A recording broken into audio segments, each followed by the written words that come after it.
Hello friends, मैं सुमन कुशवाहा आपके अपने यूट्यूब चैनल जीएस क्लासेस में स्वागत करती हूँ। हमारे जो भी भाई बहन चैनल पर नए हैं तो चैनल को सब्सक्राइब जरूर कर लें और साथ ही साथ बेल आइकन का बटन भी दबा लें और वीडियो पर लाइक और कमेंट जरूर करते रहें। तो फ्रेंड्स, आज की जो हमारी जो सीरीज चल रही है सुपर टेट, लेखपाल और रेलवे स्पेशल जो सीरीज चल रही है उसमें हम लेकर आए हैं हिंदी साहित्य के बहुत ही महत्वपूर्ण प्रश्न। इसके पहले आपने नहीं पढ़े होंगे। बहुत ही महत्वपूर्ण प्रश्न है, 30 क्वेश्चन हैं और एकदम से यूनिक क्वेश्चन है। तो आप लोग वीडियो को बिल्कुल भी स्किप ना करें और वीडियो को पूरा देखें। जितने भी क्वेश्चन हैं परीक्षा की दृष्टि से बहुत ही महत्वपूर्ण होने वाले हैं। तो चलते हैं अपने क्लास की तरफ, देखते हैं फर्स्ट क्वेश्चन। फर्स्ट क्वेश्चन हमारा है, तुलसीदास की रचना कवितावली किस भाषा में लिखी गई है? अवधी भाषा, ब्रजभाषा, मैथिली या बुंदेली? तो जो तुलसीदास की रचना है कवितावली वो ब्रजभाषा में लिखी गई है। यहाँ पे ऑप्शन नंबर सेकंड सही हो जाएगा। मोस्टली जो रचनाएं हैं तुलसीदास की वो अवधी भाषा की रचनाएं वो लिखते थे और अवधी भाषा के लिए वो फेमस भी थे। लेकिन जो कवितावली है और कवितावली के साथ साथ और भी रचनाएं हैं जिनके नाम हम आपको बता रहे हैं, जैसे कि कृष्ण गीतावली है, राम गीतावली है, दोहावली है, विनय पत्रिका है, कवितावली तो हमने बता ही दी, और जो वैराग्य संदीपनी है, वो सभी ये जो रचनाएं हैं वो ब्रजभाषा में लिखी गई हैं। अगला क्वेश्चन देखते हैं फ्रेंड्स, छायावाद को स्थूल के प्रति सूक्ष्म का विद्रोह किसने कहा है? वेरी वेरी इंपॉर्टेंट ये लाइन है। जयशंकर प्रसाद ने, रामचंद्र शुक्ल ने, डॉक्टर नागेंद्र ने या सुमित्रा नंदन पंत ने? तो छायावाद को स्थूल के प्रति सूक्ष्म का विद्रोह है वो डॉक्टर नागेंद्र ने कहा है। अगला क्वेश्चन देखते हैं फ्रेंड्स, सरहपा का संबंध निम्न में से किससे है? सिद्ध साहित्य से, नाथ साहित्य से, रासो काव्य से या जैन काव्य से? तो जो सरहपा का संबंध है वो सिद्ध साहित्य से है। यहाँ पे ऑप्शन नंबर फर्स्ट सही हो जाएगा। और सरहपा के बारे में क्वेश्चन और आता है कि ये हिंदी के प्रथम कवि भी माने जाते हैं। बढ़ते हैं अगले प्रश्न की तरफ। फ्रेंड्स, अगर आप लोगों को मेरी वीडियो अच्छी लग रही है और क्वेश्चन अच्छे लग रहे हैं परीक्षा की दृष्टि से तो चैनल को सब्सक्राइब जरूर कर लें और साथ ही साथ वीडियो पर लाइक और कमेंट जरूर करते रहें और जब भी आप वीडियो देखें तो मेरे वीडियो को शेयर जरूर करें। अगला क्वेश्चन है, एक बूंद सहसा उछली किस विधा की रचना है? निबंध है, संस्मरण है, यात्रा वृत्तांत है या रेखा चित्र है? तो एक बूंद सहसा उछली यह एक यात्रा वृत्तांत है। और हम आपको बता दें ये जो रचना है वो अज्ञे जी की है। एक बूंद सहसा उछली ये रचना अज्ञे जी की है। इनका पूरा नाम आपको पता होगा, सच्चिदानंद हीरानंद बादशायन अज्ञे। बढ़ते हैं अगले प्रश्न की तरफ। अगला प्रश्न हमारा है, समय देवता किस कवि की कविता है? नागार्जुन की, नरेश मेहता, केदारनाथ अग्रवाल या मुक्तिबोध? तो जो समय देवता जो कविता है वो नरेश मेहता जी की है। अगला क्वेश्चन देखते हैं, संविधान की 8वीं अनुसूची में कौन सी भाषा शामिल नहीं है? ब्रजभाषा, खड़ी बोली, बुंदेली, अवधी? तो जो संविधान की 8वीं अनुसूची है उसमें अवधी भाषा को शामिल नहीं किया गया है। यहाँ पे ऑप्शन नंबर 4 राइट हो जाएगा। बढ़ते हैं अगले प्रश्न की तरफ। अगला प्रश्न हमारा है, इंदु पत्रिका के संपादक कौन थे? जगदीश गुप्त, बालकृष्ण भट्ट, चंद्रधर शर्मा गुलेरी, अंबिका प्रसाद गुप्त? तो जो इंदु पत्रिका के संपादक हैं वो अंबिका प्रसाद गुप्त थे। अगला क्वेश्चन देखते हैं फ्रेंड्स, कौन सी रचना चिंतामणि की है? तो यहाँ पे चिंतामणि एक रचनाकार हैं।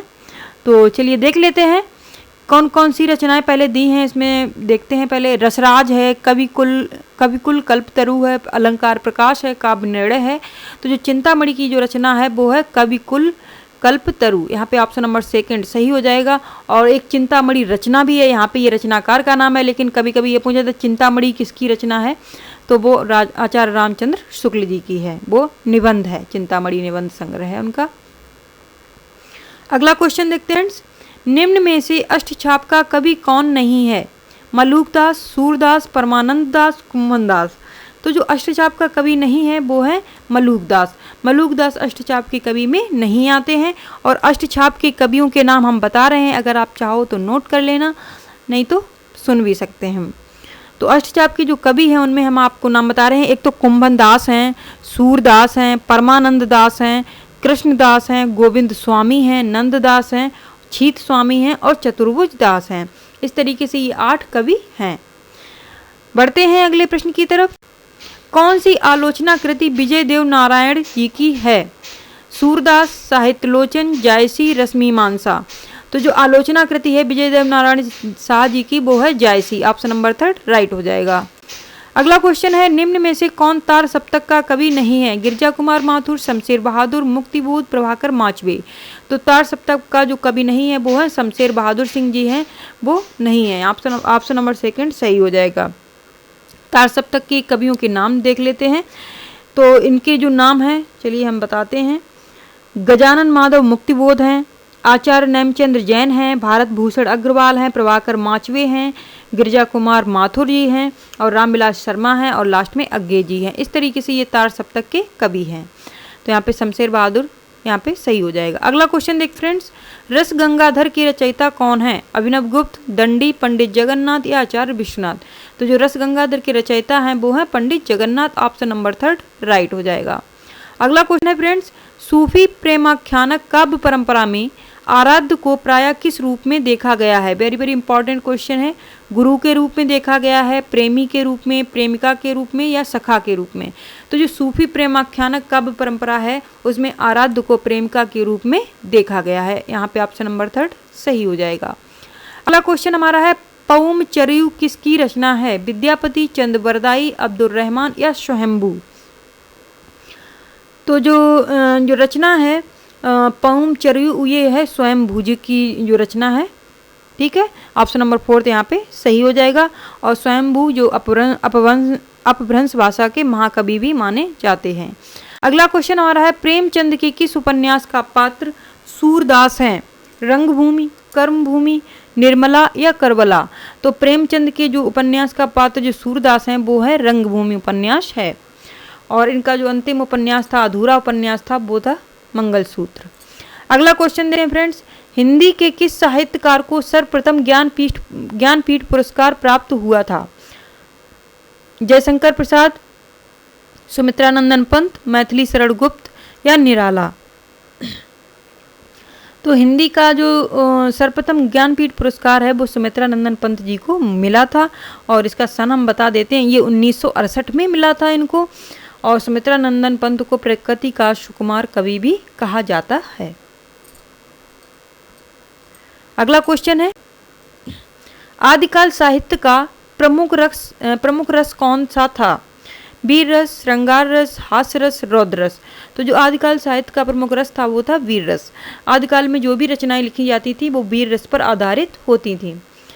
अगला प्रश्न है हमारा, तुम चंदन हम पानी निबंध के रचनाकार कौन है? शिवदान सिंह चौहान, विद्यानिवास मिश्र, रामचंद्र शुक्ल या धीरेन्द्र वर्मा। तो तुम चंदन हम पानी जो निबंध है वो विद्यानिवास मिश्र जी का है। किस रचना को छायावाद का मैनिफेस्टो कहा जाता है? आंसू, झरना, कामायनी या पल्लव। छायावाद का मैनिफेस्टो इंपॉर्टेंट क्वेश्चन है, वेरी वेरी।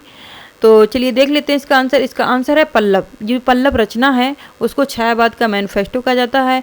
और हम बता दें कि ये जो पल्लव रचना है वो किसकी है? वो सुमित्रानंदन पंत जी की है। रचना क्या है कि ये इसमें जो प्रकृति पर आधारित जो जितनी भी कविताएं वगैरह लिखी हैं सुमित्रानंदन पंत जी ने, ये उसका संग्रह है, तीसरा संग्रह है उनका। ठीक है ना। और ये 1928 में प्रकाशित हुआ था। अगला क्वेश्चन देखते हैं फ्रेंड्स, 84 वैष्णव की वार्ता किसकी रचना है? लालदास, नाभादास, गोकुलनाथ या राजेंद्र प्रसाद। तो 84 वैष्णव की वार्ता जो है वो गोकुलनाथ की रचना है।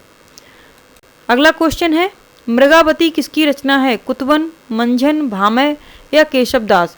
तो जो मृगावती रचना है बहुत ही फेमस रचना है, ये जी कुतवन जी की रचना है। अगला क्वेश्चन है, आधे अधूरे नाटक किसकी रचना है? सरदार पूर्ण सिंह, मोहन राकेश, बालकृष्ण भट्ट या विष्णु प्रभाकर। आधे अधूरे नाटक है वो मोहन राकेश जी ने लिखा है। विष्णु प्रभाकर की आवारा मसीहा है, बहुत ही फेमस रचना है। अगला क्वेश्चन देखते हैं फ्रेंड्स, खड़ी बोली का दूसरा नाम क्या है? बघेली, मगही, कौरवी या कन्नौजी। तो जो खड़ी बोली का दूसरा नाम है वो है कौरवी। यहाँ पे ऑप्शन नंबर 3 सही हो जाएगा। अगला क्वेश्चन हमारा है, हिंदी साहित्य के आरंभिक काल को आचार्य रामचंद्र शुक्ल ने क्या कहा था? आदिकाल, चारण काल, सिद्ध सामंत काल या वीर गाथा काल। तो जो हिंदी साहित्य का आरंभिक काल था तो उसे आचार्य रामचंद्र शुक्ल ने वीर गाथा काल के नाम से उसको मतलब बोला था उन्होंने। अगला क्वेश्चन देखते हैं फ्रेंड्स, शिबा बावनी के रचनाकार कौन है? जायसी जी हैं, भूषण हैं, केशवदास या जगनिंग? तो शिबा बावनी के रचनाकार हैं भूषण जी हैं, यहाँ पे ऑप्शन नंबर सेकंड सही होगा। अगला क्वेश्चन देख लेते हैं फ्रेंड्स, सखी मुझसे कहकर जाते प्रस्तुत पंक्ति के रचनाकार कौन है? अज्ञे, हरिऔंध, जयशंकर प्रसाद, मैथिली शरण गुप्त?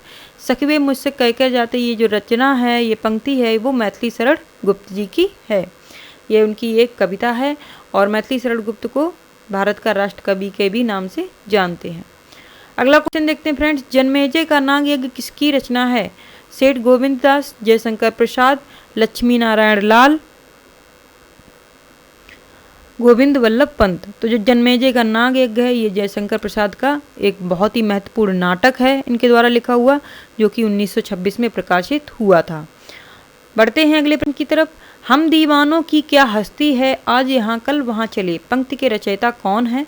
सुभद्रा कुमारी चौहान, रामधारी सिंह दिनकर, भगवती चरण वर्मा, सियाराम शरण गुप्त?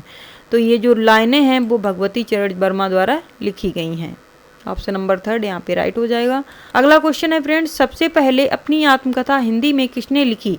राजेंद्र प्रसाद, जवाहरलाल नेहरू, सेठ गोविंद दास या श्याम सुंदर दास? तो सबसे पहले अपनी आत्मकथा हिंदी में लिखने वाले थे डॉक्टर राजेंद्र प्रसाद, जो कि हमारे भारत के प्रथम राष्ट्रपति भी रहे हैं। अब चलते हैं इस सेशन के लास्ट क्वेश्चन की तरफ। लास्ट क्वेश्चन हमारा है, श्रद्धा किस कृति की नायिका है? कामायनी की, कुरुक्षेत्र की, रामायण या साकेत? तो जो श्रद्धा है वो कामायनी की जो कामायनी है उसकी मतलब नायिका है, और ये इनका जो जयशंकर प्रसाद की ये रचना है कामायनी। और ये इसके साथ ये क्वेश्चन और बनता है कि जो जयशंकर प्रसाद का जो अंतिम काव्य है, अंतिम काव्य रचना है वो कौन सी है? ये कामायनी है, इसकी रचना 1936 में हुई थी। इसी के साथ ये महत्वपूर्ण सेशन समाप्त होता है फ्रेंड्स। अगर आप लोगों को मेरी वीडियो पसंद आई हो तो चैनल को सब्सक्राइब जरूर कर लें और साथ ही साथ वीडियो पर लाइक और कमेंट जरूर करें, और जब भी वीडियो देखें शेयर जरूर करें। धन्यवाद।